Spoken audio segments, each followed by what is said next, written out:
Toka uende, toka hapa. Toka.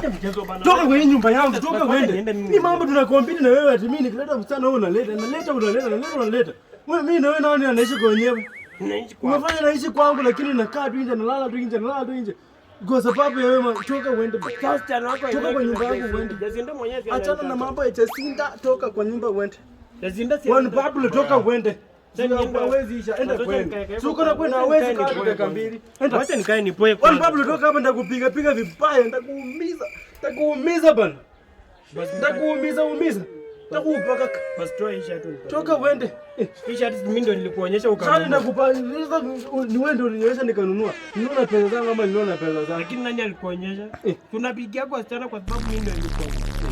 Hakuna mambo hizo ni pesa ulitoa pesa. Nataka nienda wapi sasa? One Pablo toka kwangu. One Pablo toka kwangu bana. One Pablo sitaki nikuumiza. Niende wapi? Nisiingie kwa nyumba nirudi kama bado uko hapa. Mimi siende kwa mahali. Nikupata.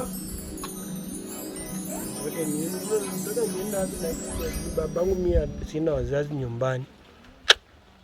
Nitoka na nikalista kujako kidogo tuongee mara ya mwisho basi. Bana bado uko hapa bana. Hawezi ishi mara ya mwisho. Unaishi paka saa ngapi? Sasa hii ni saa 2 asubuhi. Unaishi hapa paka saa 10 jioni. Utakuwa umetafuta mambo ya kwenda unaenda. Nakupana shilingi 50. Utaongezea 250 kwenda. Lakini Madam Pamela si nikujia yako. Kwenda. Madam Pamela unafanya. Tuachana kwanza ukiambia na Madam Pamela. Kwanza ukiongea na Madam Pamela sasa ndio utaenda kabisa.